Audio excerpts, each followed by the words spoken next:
Hey guys, Army Vet Chef Chris here, and today what we're going to be doing is making chili paste for some very exciting chili. And what I have here is a dried ancho chili. It is a poblano when it is fresh. And what it's going to do for us is it's going to elevate this chili to a whole new level. It's going to be really thick, almost velvet. You have to remove the stem from the chili. And then inside our chilies, they're full of seeds. So we're gonna take all these guys out. I'm gonna pour them in a bowl. And I'm gonna take these, all of the chilies, and I'm gonna put them inside of a mason jar. Take some boiling water, and I'm gonna pour over the top of them. That way they can soften up and I can start pureeing them. I should definitely be using gloves.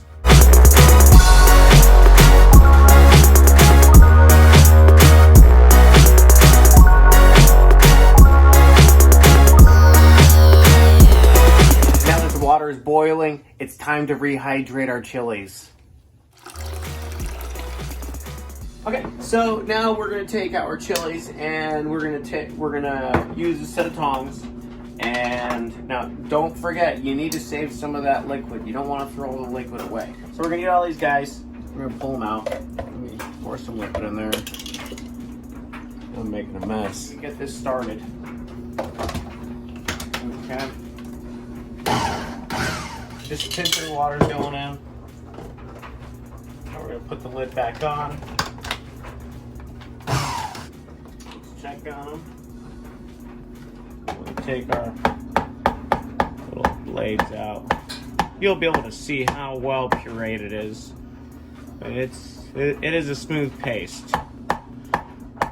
So I'm gonna put an apron on so that I don't get stained red. Because it will stain you red. We're gonna take our puree and we're just gonna put a good majority of it in there. The rounded edge is actually gonna force the puree through the fine mesh. We want a fine mesh because we wanna take out all that solid. Now it should come out quite quick in the beginning. It's the end that's gonna be the most time consuming because that's gonna be where all your solids are. So as you see, that's all that we're left with. If you're anything like me and my family, we will make tacos or we will use oil for corn tortillas. And since we're only using it to soften the tortillas or to fry the corn tortilla shells, we'll tend to save the oil for a little bit. At least if it looks really nice. Please be careful that your pan is probably, if it's as hot as mine, your puree is probably gonna splatter. Kind of cover while I do it.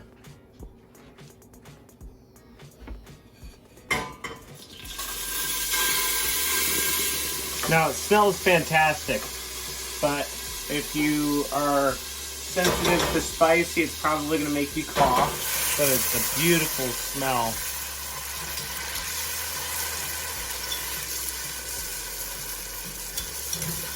So like I said, this is going to cook down. All the water is going to cook out of it. It's all going to cook out. And it's going to start to caramelize any sugars that are in there. And it's going to start getting darker and darker. Now this is going to be one of those items that you want to use extreme caution with.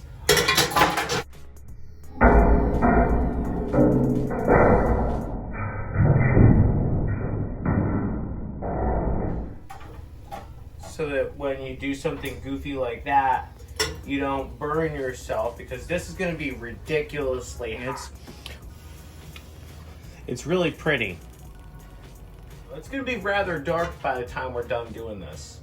And probably going to shrink to maybe more than half the size of volume that it used to be. But it's going to be worth it, trust me.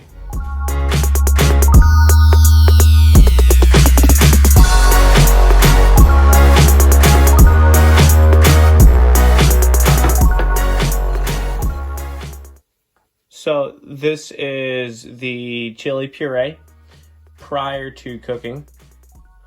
And then this is the chili puree after the cooking. So as you can see, it is a notable difference in color. The sugars have started to caramelize, which are gonna in turn change the flavor and make it significantly darker. It is going to be amazing. It's no longer liquid, it's very much like, almost like tar. It's time to cut. Now I will also go very heavy with onion. I love onions. And as you can see, I am again using a regular utility knife. Nothing fancy. I don't need to use a hefty chef knife, anything like that. I can just go about it as is.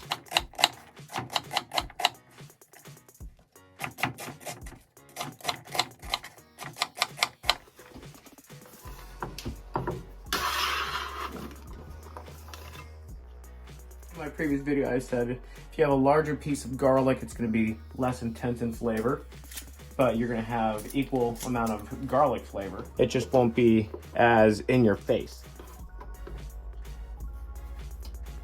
So right now, all I'm going to do is just fine dice this garlic. And then we'll go ahead and just dice it up. All right, oil in. This is my flamethrower of a burner. As you can see, my pan is smoking. If you can hear that dog in the background, Griswold, tell him. This is my gigantic dog, Griswold. You tell him? He loves singing.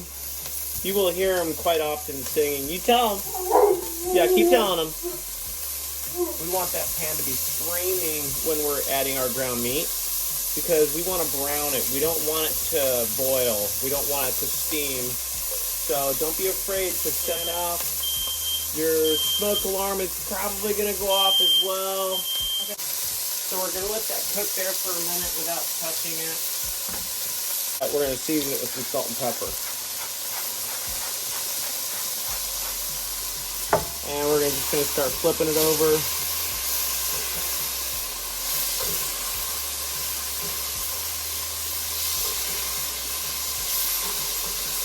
A lot of good color in there.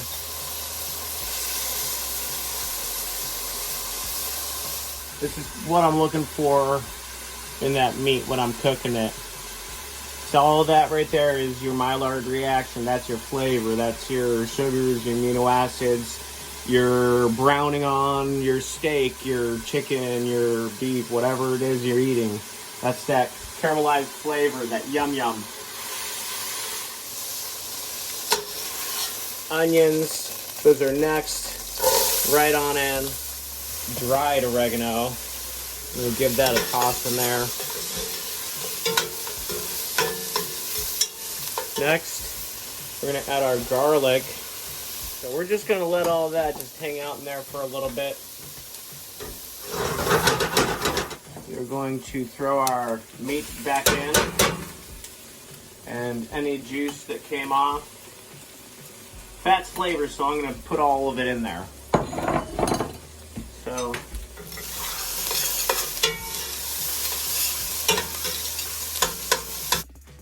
So I need diced tomatoes, yum, crushed tomatoes. Then we're gonna need kidney beans. Let's see, do we have another can of kidney beans? Okay, so we're going all dark kidney beans. Okay, let's go.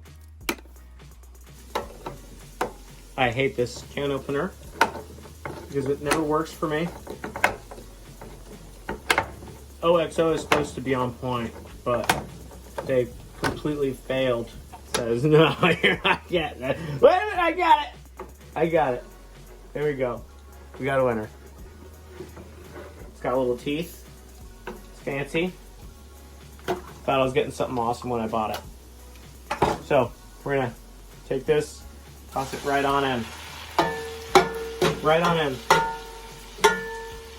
Okay. Next, diced tomatoes. Can opener is awesome for this one.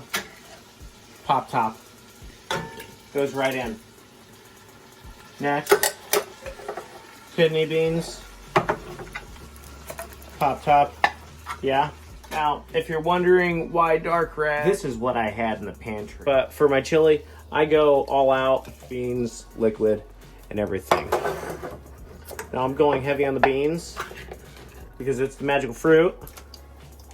Next, we gotta stir all of this in here in a minute.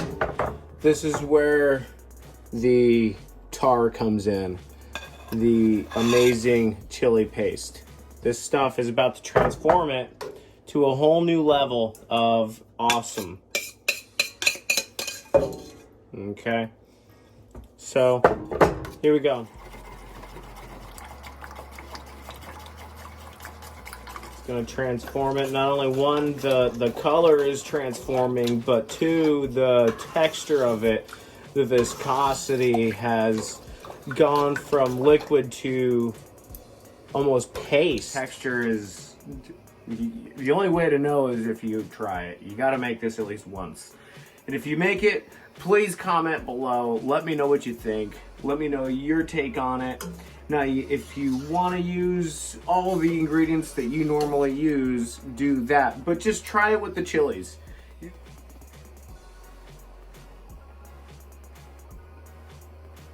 Now, right off the bat, the chili flavor is not there yet. It needs to develop.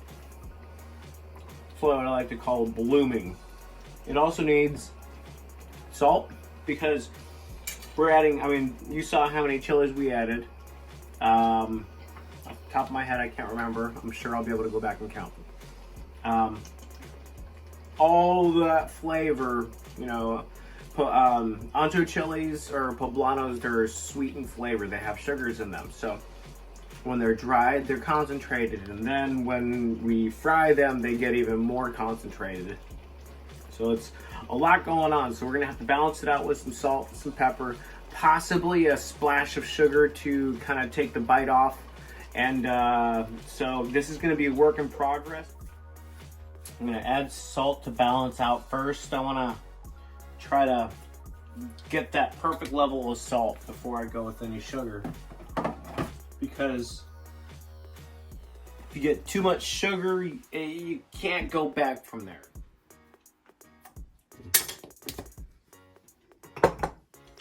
2 teaspoons of sugar, roughly a tablespoon and a half, maybe 2 tablespoons of sea salt, and maybe half a teaspoon of black pepper.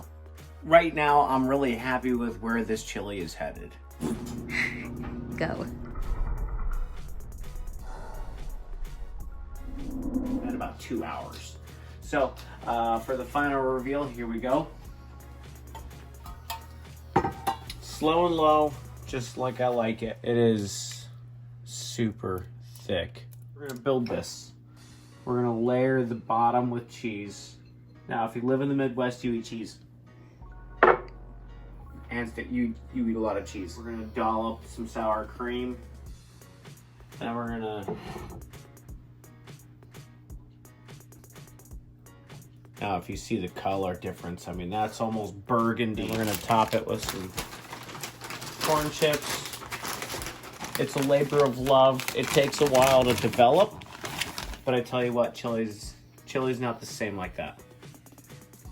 This is the best chili in the world. Thank you for joining me, and I really hope you get a chance to at least attempt to make chili this way. If you do, please leave your comment below and let me know what you did. Let me know your thoughts, and I hope to hear from you soon.